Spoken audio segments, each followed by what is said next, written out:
All right, ladies and gentlemen, we are back. This is the NFC North podcast. It's been a few weeks since we made a recording, so we apologize for that. But there really wasn't much news going on, so we had nothing to report on. But now, no more talking coronavirus because there's actual football going on. No preseason football.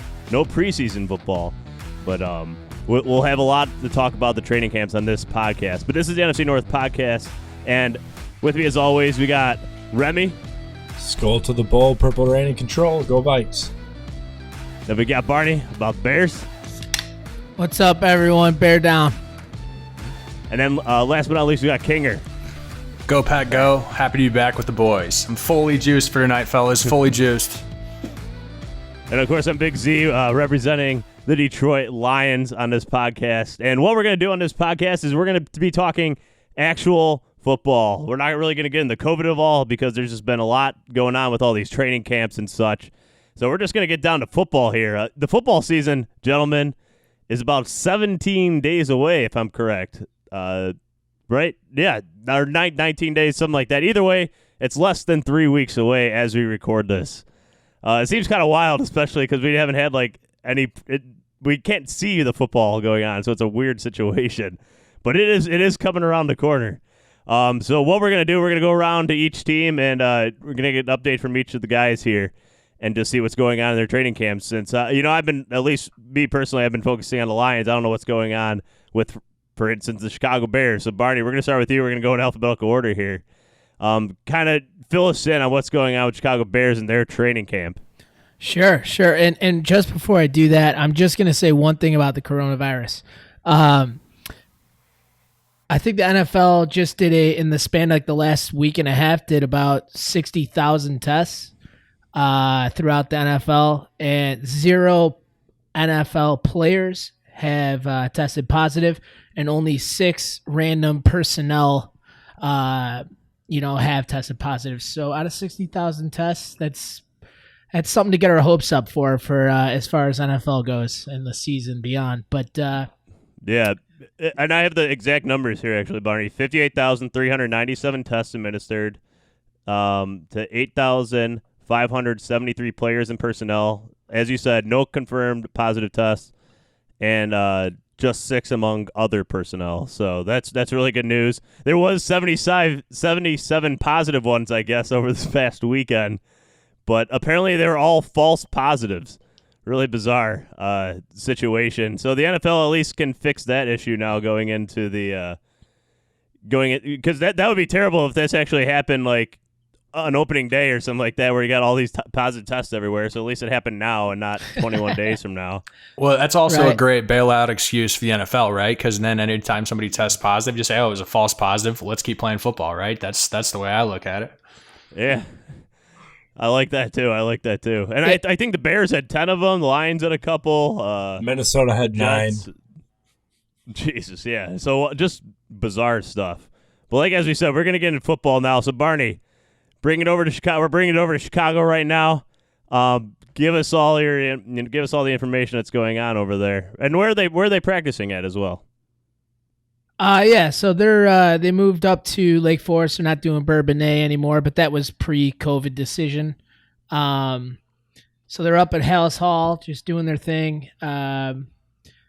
We had, I don't know if we mentioned it before. I think our last podcast was right before the opt-out time, but Eddie Goldman was a big blow for us. He has a history of asthma. He's a big guy, and he's making a personal decision to opt out this year, which is gonna hurt us a little bit, just because I think he's just a huge unsung hero for our team. He's really dynamic in the pass, or I'm sorry, in the rush game. So, that's gonna hurt a little bit. But somebody that looks like he's the odds-on favorite to start in his place is Bilal Nichols. Somebody that the Bears fandom has been, pretty happy with over the last couple of years. A guy out of, I believe, Delaware, where Joe Flacco came out of.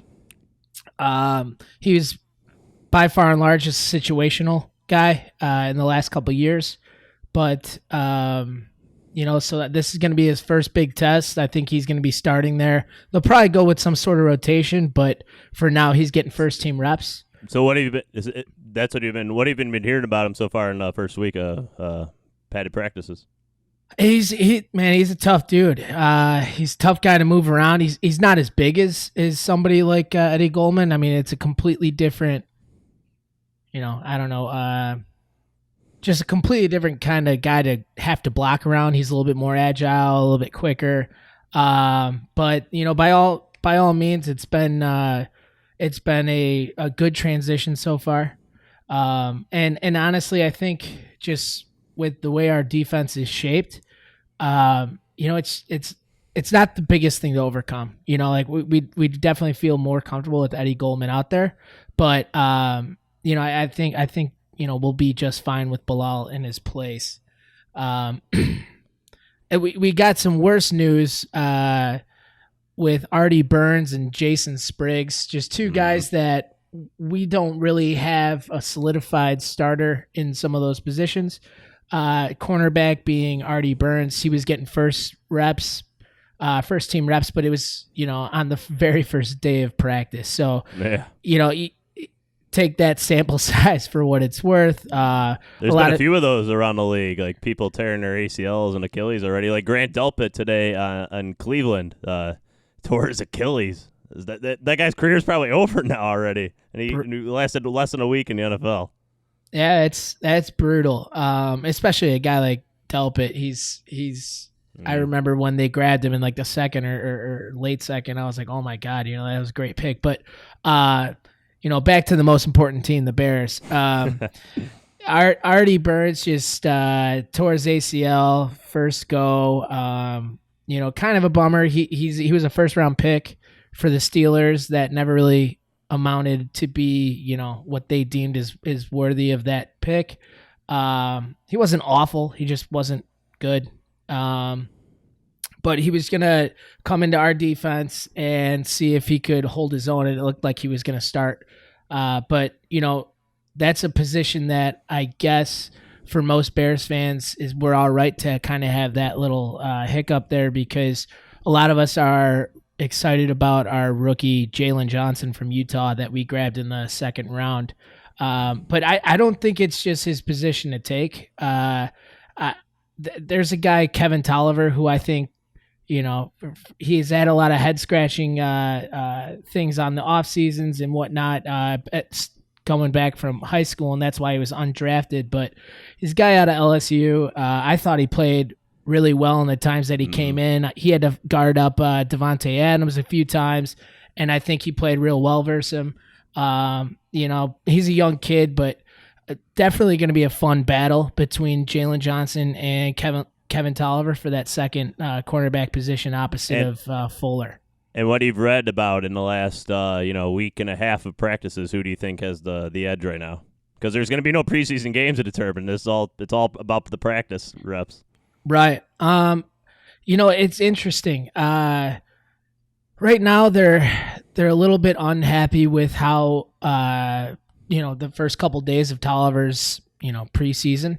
And at this time, Jalen Johnson's still recovering from an off-season surgery. So I don't think they're really throwing him out there for all the reps. They're just trying to get him to ease on into the situation. So what they've been doing with trying to get Tolliver to play up to his ability and get some competition is they've been putting our nickel Buster Screen out in the cornerback 2 position just to see what he can provide. So I think when the season rolls around, at least for the very beginning, I think Tolliver will be that cornerback 2 and Screen will slide back into nickel. But as the season progresses, at that point, if he doesn't perform, I think Jalen Johnson, as long as he can come in and get there, then he's gonna take over. So Kinger or Remy, feel free to chime in with a question here for Barney as well about it. Get that report from this Bears guy over here.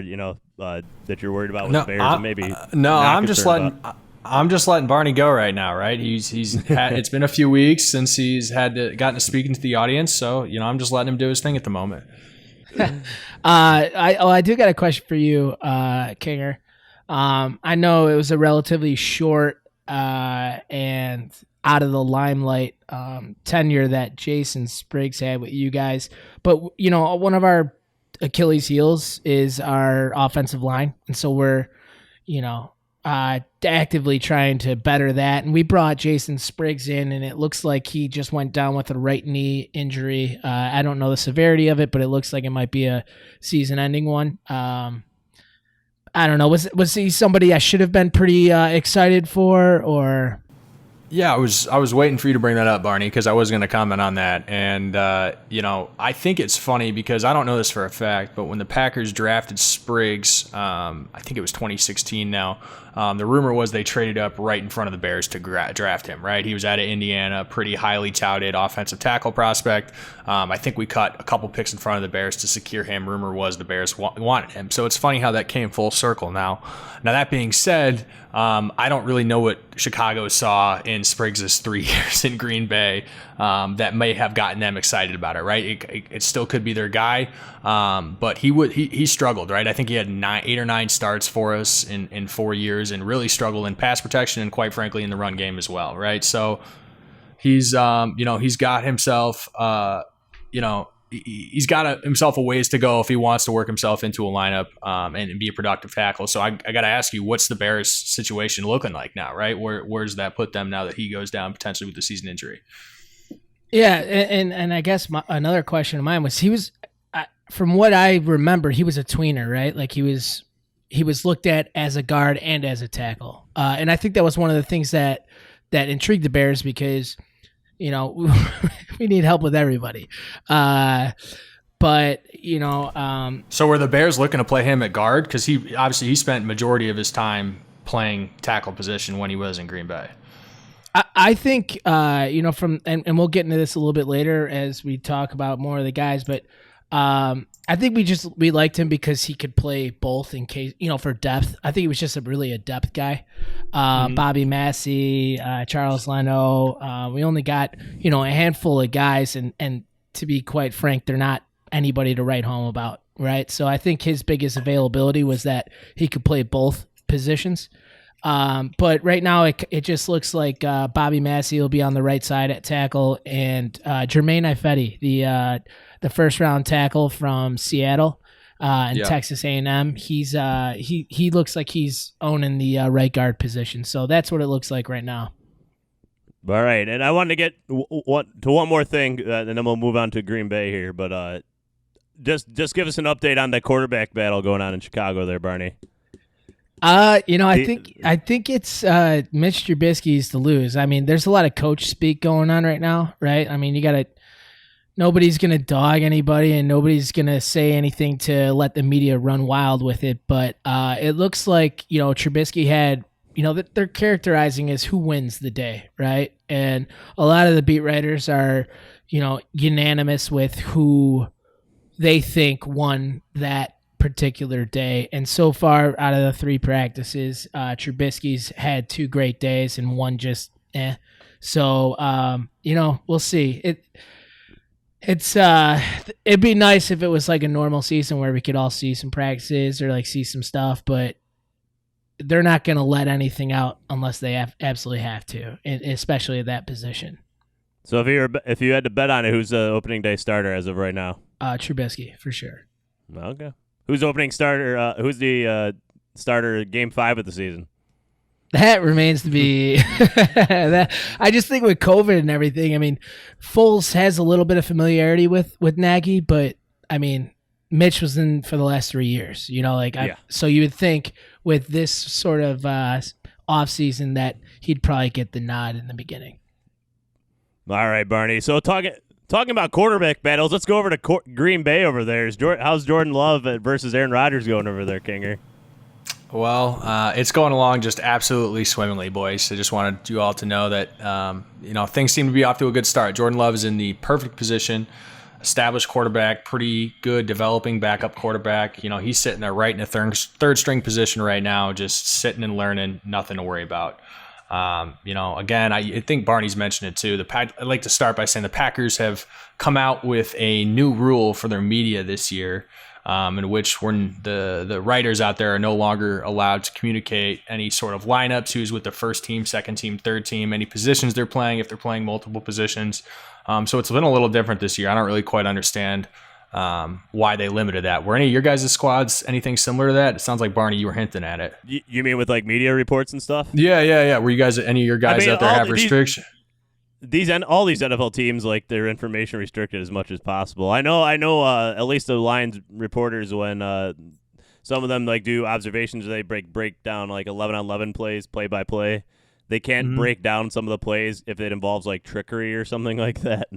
It's really, but they can't like describe the play. It just said there was a trick play and it worked. It didn't work, but they can't describe it because it's against team rules. It's really, really weird how that all works. But so.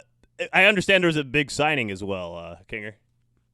Yeah, there was. Yeah, that's kind of been the big news. Actually, I think the Packers are quite honestly working on a couple different extensions right now. But you know, the big news was they locking down their boy Kenny Clark, 4 year, $70 million deal. I think $25 million of that's a signing bonus, and I'm personally, and I think Packers fans should be ecstatic about it, right? The man just he's on the field all the time, plays over 70% of the snaps. You know, highly ranked run defender, very sneaky good at producing pressure, getting pressure for him, the nose tackle position. I think outside of Casey Hayward, the only other nose tackle in the league that came anywhere even remotely close to playing the same amount of snaps as Kenny last year. 24 years old, locked him up in this prime of his career, far and away our best pure defensive lineman. Absolutely thrilled about it. And Let me get Remy in here just for a moment. Remy, how do you feel if the Packers extend Bakhtiari? Because I understand that that's also an extension that the Packers are looking at. I got one player for you, Danielle Hunter. Yeah, I don't think that's been too successful over the years thus far, but yeah, you're absolutely right. Whoa. Youngest player, 25 years old, 50 sacks already. Whoa. Hey. I'm giving you that. 6-0 against the division last year, 2-0 against your Vikings. You know, I'm just going to continue to hold that until something else changes. Week one. What's that, Barney? So you hinted at it that there's a couple other guys. Bakhtiari then is one of them, and is there anybody else that's notable? No, Bakhtiari's the big one. Obviously, next year there's going to be some free agency. There's been talks that they've begun with Kevin King, but I really think they're going to wait on him this year to see really how he produces. Right? There's been one of our big guys, good guys, who's supposedly been having a pretty good camp and seems to be taking that next step is Josh Jackson out of Iowa. Obviously Jair is locked in as the number one corner. But if he steps up, they really are big on this guy, Chandon Sullivan, undrafted free agent, who I've mentioned previously on a podcast. But that number two corner's still going to be up in the air. So, Kevin King and Bakhtiari are probably the next two on the list. Obviously, Bakhtiari is the main priority. We don't want to lose him. What about Josh Jackson? Yeah, Josh Jackson's look good, right? And that's exactly what they're something that a lot of the Packers writers and the media guys are getting excited about. Is again, he's looked very athletic. He's made some plays. He's matched up with Devontae Adams pretty well thus far in camp. So it's promising. They kind of anticipated he was older coming out of college, but they knew he was going to be a little bit of work in progress, and it probably was going to take him a couple years to get his feet settled in the NFL. So obviously, great athlete, great ball skills. So hopefully, he does take that next step and can provide an additional piece in that secondary this year. Man, I didn't realize Bakhtiari is 28 years old. I thought he was way older. I did too. He's just been around a long time. Yeah. I mean, fourth rounder out of Colorado, right? He definitely came in under the radar and just very quietly has turned into an all-pro left tackle. Yeah. So tell us what you're hearing on a camp on the defensive side of the ball, I guess, Kinger. Since we talked about the quarterbacks a little bit. Actually, go with the wide receivers. So that seems to be like the biggest worry group going into the training camp, at least. Yeah, and that's obviously everybody's got questions, and we've addressed it again before. And I'm going to continue to say that I think the receiver crew is just fine. Like Barney mentioned, one of the guys that opted out, who we signed for free agent help, was Devin Funchess, cited family health reasons. So he's not going to play the season, which he was our one splash in free agency after not drafting anybody. Devontae's still looking great. It's looking like Alan Lazard is going to, be that number 2 guy this year. They're saying that he really hasn't, I guess they hasn't made any wow plays thus far in camp, but he's looked solid, right? He's catching the ball. So it's those 2 guys are going to be 1 and 2, and then from there, I really do think it's going to be a rotation, and it's who's going to step up out of Marquez Valdez-Scantling, great deep threat but inconsistent. Equanimous St. Brown, freak athlete, shows a ton of athletic potential, hasn't really gotten the opportunity, battle injury, and then we've got our guy Jake Kumaro, the D2 guy out of Wisconsin, Whitewater, Parkside, I don't remember which one it was. Who got some snaps last year. So we're just going to wait and see. None of those names are big flashy, but we're hoping they can do enough to be production from wide receiver 3. Remy, you got something to add to that?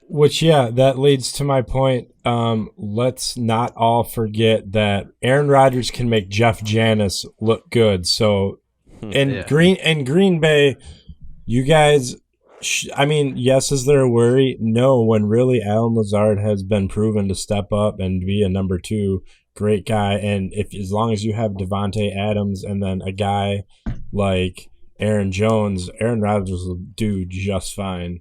I hate to praise the Packers, but if we're looking at this realistically, I've been watching it over and over and over them against 7-yard slants on Minnesota, 4-yard slants. Can you stop a slant? All of a sudden, you draw someone off sides and he throws it deep, and Xavier Rhodes gives it up. But no, Green Bay's wide receiver core is a sleeper. With Devin Funchess, you guys would have possibly been Super Bowl favorites, just low key sleepers. But wait, Devin Funchess is the difference between the Super Bowl and not the Super Bowl? Think about it. He puts less stress. Less stress off of Devontae Adams and Alan Lazard. I love it. And all these tricks. I'm being real. They went 13-3. They went 13-3 last year, and got tore up by George Kittle. I got to throw that in there. But had they not run into the Niners, Super Bowl favorites, they were there. Absolutely, and I absolutely love it, Remy. But we are talking by 49ers. They got beat by a superior team twice, but they were superior, and I give you that. I'm not going to argue that. But you were talking sleepers, and I want my couple minutes here to just say of the sleepers and where I'm excited about this year is you were going to give me the floor to talk about that defense, and that is what I am excited about in Green Bay this year is 100% that defense, right? So the D line is going to be still going to be in question who that number 2 spot's going to be. They signed Trayvon Hester, who's been a little bit of a journeyman, but obviously you've got Kenny Clark fresh off the extension, Dean Lowry. They're hopefully going to get Kingsley Keke out of Texas A&M involved. That's the biggest question. But outside of that, guys, I really believe Green Bay has the potential to be a top 5 to 8 defense in the league this year. They bring back Zadarius Smith, 14 sacks last year. Preston Smith, I think 12 sacks last year. One of the best edge rushing combinations in all of football. They're saying Rashawn Gary, our coveted first rounder, has finally taken that step. So you add him into the mix. I think our pass rush is going to be towards the top of the league again this year, better than last year. And then I expect that secondary to take that step, guys. I think that's really going to be the highlight. Obviously, we'll see if Aaron Rodgers can get it going. Packers offense necessarily wasn't, shining and the most fun to watch every game last year, but I think that defense was fun, and I think it's only going to get better this year. All right. And we'll circle back again to the standout players a little later, but let's move on to the Vikings here, Remy. Kind of give us the highlights of what's going on over there. They got a lot of rookies. 15 draft picks. Let me turn my hat around for this one, fellas. It's go time. A lot of rookies getting a lot of reps with the 2s and the 1s, which for years our backup D tackles have been playing with the 1s. I know since, let's go all the way back to the only player to opt out was our free agent signing, Michael Pierce. Big blow to the D line, but that's probably one of our strongest positions is our D-line. And so you should throw a guy like Shamar Stephen in there with Jaleel Johnson, and then Daniil Hunter and Afedi Adedabo replacing replacing Everson Griffin. It's a scary line. And what's scary is that Daniil Hunter has missed the last 7 practices. Mike Zimmer today came out and said, Mike Zimmer yesterday came out and said it was just a minor tweak. He's being extra careful with probably the best player on that defense. But he hasn't, he's proven to show up, play when it matters. Another guy that's been standing out is rookie cornerback Cam Dantzler. And he picked off Cousins twice, and I believe had a pass deflection 2 practices ago. 6'2" corner, 3rd round. So I'm pumped. They're now starting to pump crowd noise in for their 11 on 11s, and their last couple final practices, they're going to US Bank Stadium, pumping in noise and playing the last 10 minutes in situational. So rookie guys can see where the clocks are at, and they're kind of get the feel as what it's going to be like with or without fans this year. One thing that really scares me is our cornerback average age, and it's we got Chris Boyd at 23, who's a 3rd stringer. We got Mike Hughes at 23, who's going to be our outside. Holton Hill at 23, who's going to be our outside. And then Jeff Gladney at 23, who's our rookie, will be a slot. And then Cam Dantzler at 21. It's really going to be a battle between Gladney and Dantzler. But, those are our corners. We got 4 23-year-olds and a 21-year-old. And what are you hearing about? What are you hearing about them in padded practices after a week? Are they holding up, or are they? And we're all guilty of it. Kirk Cousins is throwing touchdowns, fade routes to Adam Thielen with Mike Hughes on him, and you're like, oh, our defense is going to get torched this year. What? But then it's like, maybe our offense is just like that good against that defense. But like I said, Cam Dantzler has stepped up. The 3rd round out of Mississippi State. He's 6'2", and he's picked, like I said, you pick off Cousins twice. You pick off any quarterback as a rookie twice.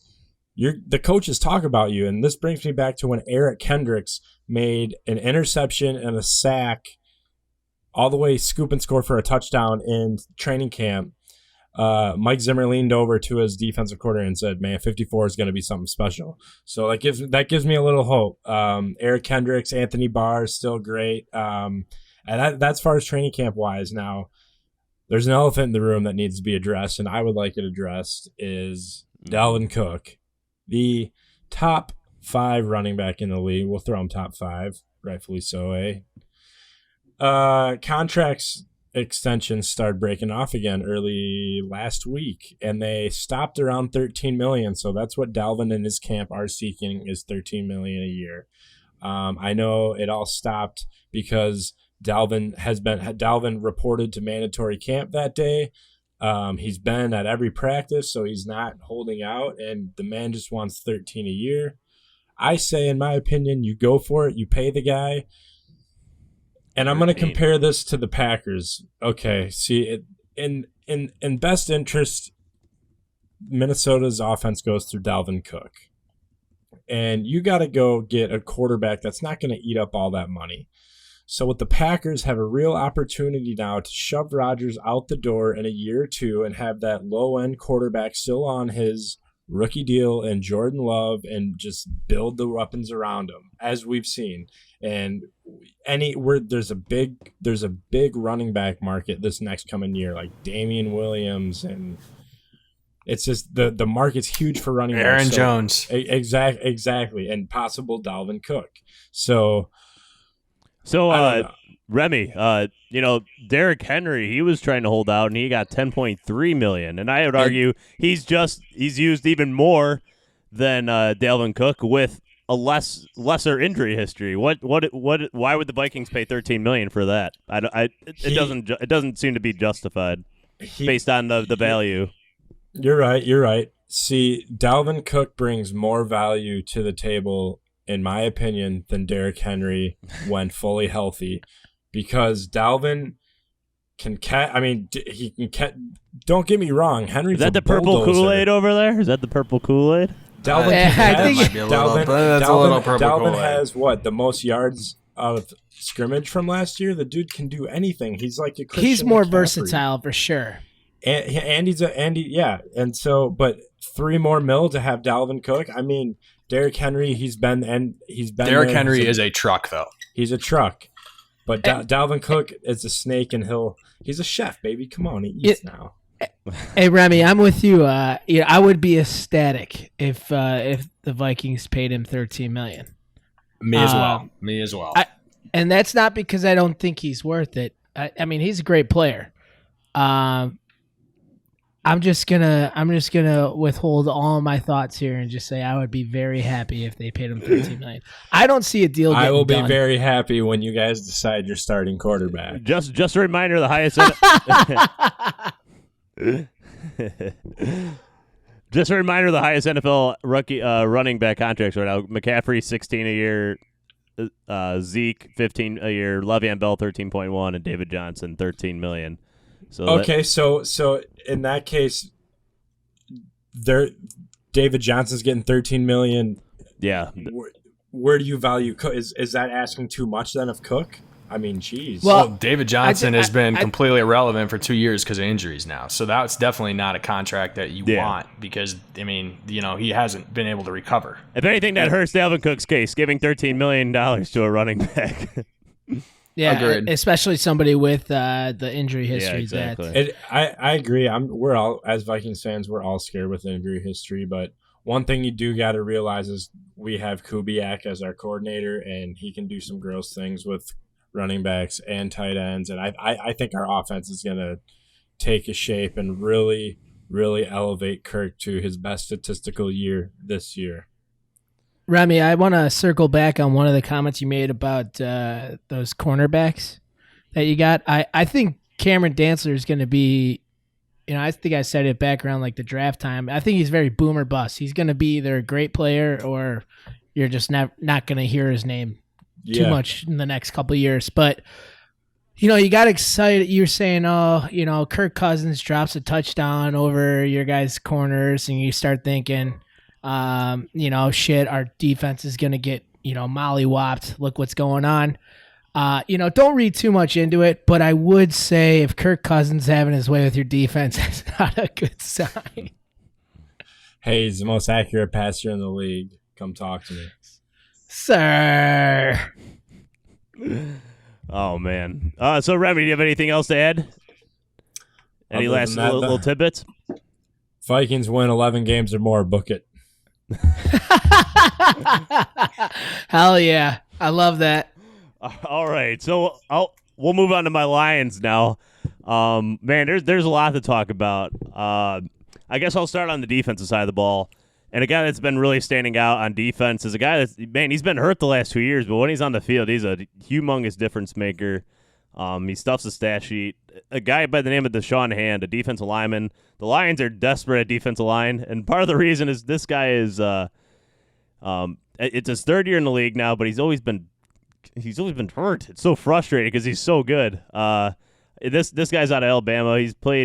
He only played 4 games last year, and he was super effective. But anyways, he's looked really good in camp, and I look forward to seeing more out of him. He's just been dominating on that side of the ball. Our third-round draft pick, Jonah Jackson at right guard, apparently has looked excellent. He hasn't lost any one-on-one reps the entire time. He's been taking first-team reps the entire time, which is kind of what we expected. There was a battle at right guard between him and Joe Dahl, and he apparently is just taking it full throttle. So unless he fucks up royally during the next couple of weeks, it's his job to lose, basically. And then him and Big V, Vitae from the Eagles, our big offseason signing at right tackle, have looked like road graders in the run game in practice. So that's really promising. Again, these are fully padded practices, quote unquote, but these run games and stuff, they can't fully simulate. Maybe they're going to do it once or twice, but it's pretty much not going to be fully simulated until they get to the actual games. So I have a feeling we're going to see really sloppy football in the first few weeks here of the season. It's going to look like it might be like the 6th game of the season where we start to see like some real like clean football being played. It's gonna be. I would expect a lot of penalties, a lot of like mistimed throws. This is gonna be some sloppy football just based on the level of non-realistic plays going on in practice. But going back to the defense side of the ball, obviously our number 1 pick is the guy that attracted all the attention this offseason, Jeffrey Okudah. And he's definitely gone through some up and downs. The first few days of practice, he was losing his feet a couple times and getting burned down the sideline. Uh-oh. Hold on. Hey, hold on. Hold on a second, all right? So our new defensive coordinator, Corey Unlin, he's been in the league for years, over 20-plus years. He's coached defensive backs for half that time.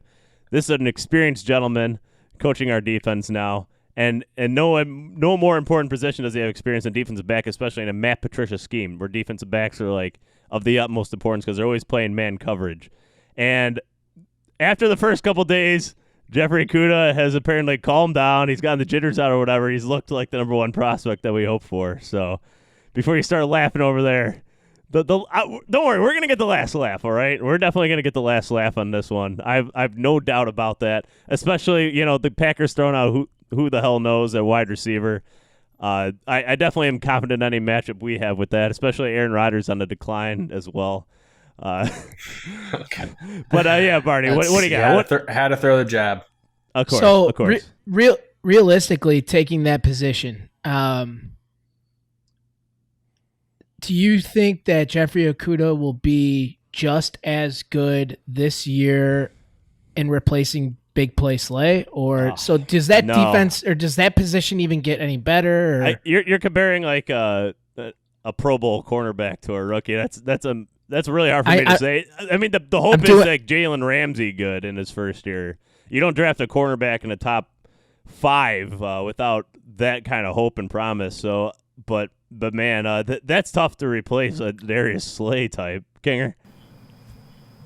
Yeah, I mean, I was just going to ask, overall, would you say that, obviously you have Okudah there as a hype, but would you say the Lions secondary is probably the biggest question or cause of concern on defense, or would you take that over the defensive line? What are your thoughts? No, I mean, I like our talent more at our defensive back position over our D-line. We have Trey Flowers on the D-line. Deshaun Hand, if he's healthy, is huge. We got Nick Williams from the Bears that we signed, but he's more of a rotational guy. Our inside guys are more rotational is the problem. The defensive tackle position is where the bigger issue is. But another guy that's really stood out for us is our third-round draft pick. Third-round draft pick. We had 2 third-round draft picks. Julian Aquara from Notre Dame. This guy broke his leg in his senior year, so he kind of went under the radar in terms of the injury history and the question. But, man, apparently he's just lighting it up in practice. His pass rushing skills are superior to a lot of people on our roster currently. So, like his older brother? No, he's better than his older brother. He's better. In case you didn't know, Romeo Aquara, his older brother, also on the Lions defensive line, but he's a rotational D end, more of a run stuffer. Julian Aquara, not as much of a run stuffer, but definitely and desperately a much needed presence on our line that we need on those third downs. If we had a pass rusher on 3rd and long, we probably beat the Chiefs by double digits last year, but we lost him because we didn't have any pass rush on Patrick Mahomes in the 4th quarter, and he just lit us up. Let me see how much time I got here. I don't want to take it. Something else I wanted to talk about the Lions here is, of course, Matt Stafford. I got to bring him up, and I think the Lions, where they have the biggest advantage this offseason with anybody else in the division and NFL at least, is the fact that they have Matt Stafford, Kenny Galladay, Marvin Jones, Danny Amendola, all these guys, either in Kenny Galladay and Marvin Jones' cases, their 3rd, 4th year in the system. Amendola, this is his 2nd year, but he's been in the league for years.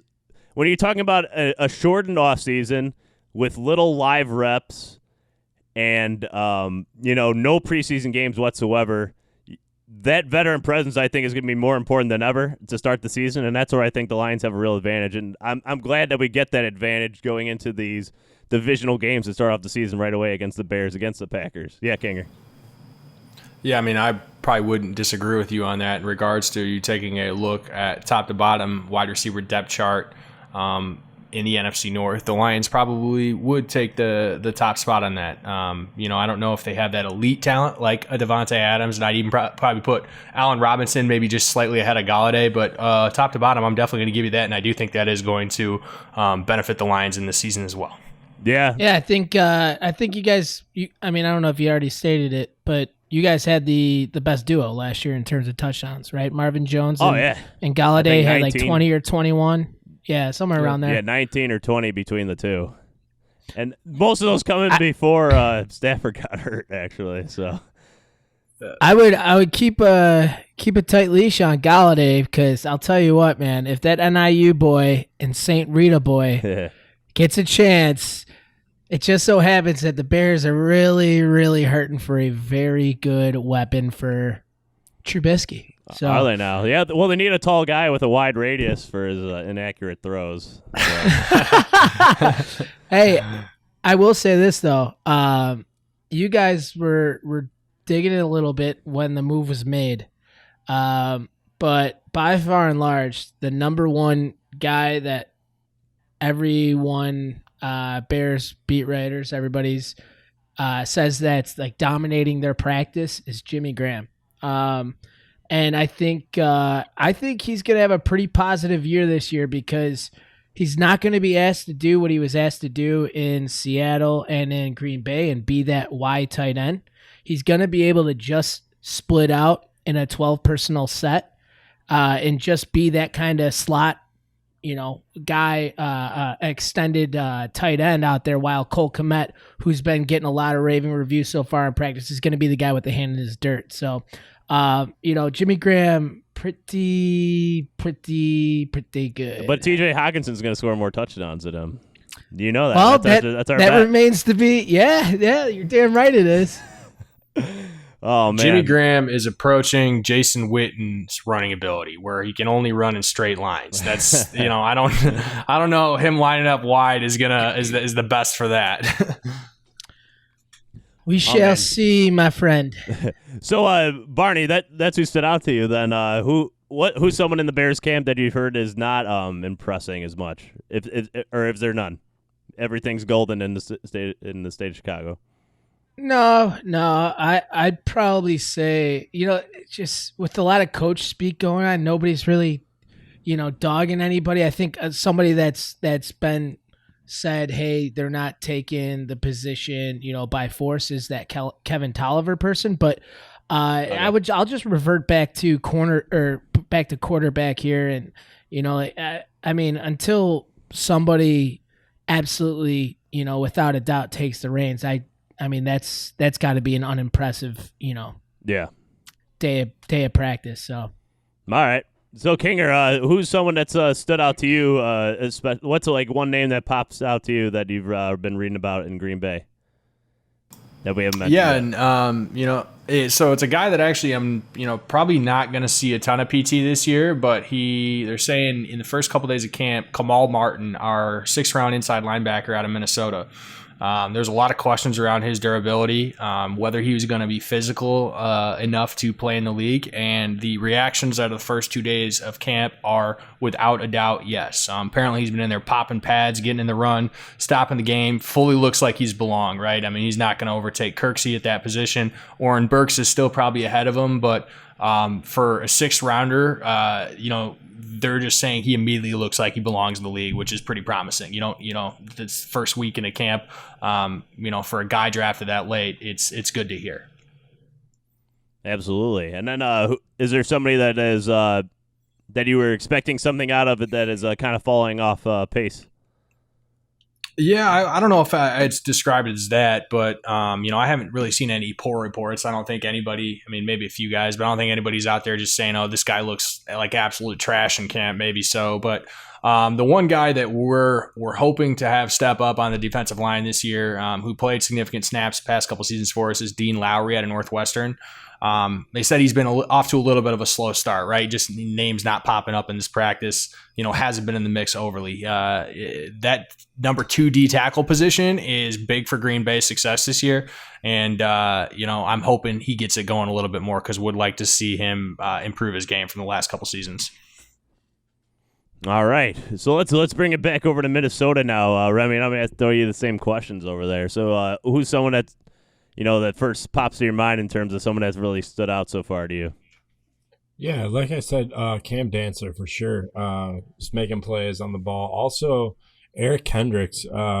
Coach Zimmer said has been being more vocal, and he's really taken that role. I know Anthony Barr calls the plays on defense, but Eric Kendricks and Cam Dancer are my top two that are really thriving right now. Absolutely. And then is there anybody that's fallen off or somebody that you're maybe expecting to be a starter that might be losing his job? Not so much that D line is up for grabs right now with Michael Pierce that's out. So it's Shamar Steffen's job. It's Jaleel Johnson's job. One guy I do wish they would talk a little bit more is Kenny Willekes. Haven't heard much about him since he's got to camp. I don't know, Kenny, if you hear this, hit me up or something, man. Just let him know you're alive. Please. And I was a big fan of his going in the draft. I really liked him on a Michigan State. 7th rounder. Yeah. Yeah. I was really hoping the Lions could. I was like, what's going on here? Like, he just keeps falling and falling and falling. Maybe there must be a reason if he's not sticking out at camp either. So for me, Barney, you want to add some of that really quick? Yeah, just because I'll lose my train of thought. Talking about, late pickups, one of the biggest surprises from the draft, I think, was Hunter Bryant, right? Not getting picked. Yeah. And then you guys got him. Has he made any headlines at all? Yeah, he's not a good blocker, and part of the reason that's why he fell. He can't block for shit right now. But in addition to that, he also had a large injury history with his knee, but he has been catching the ball really well in practice.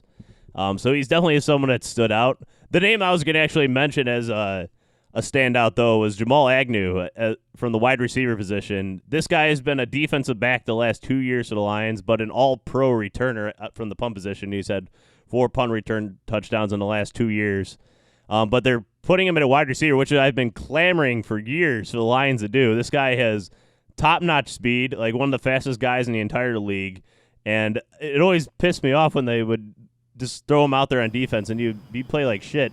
But they every once in a while. What's that? Has he ever played any wide receiver before, Big Z? No, in college he played defensive back as well. So maybe it's his hands because he did have issues catching punts. So I imagine catching the football has also been an issue. But so far in camp, he has looked elite. He's gotten elite separation so far.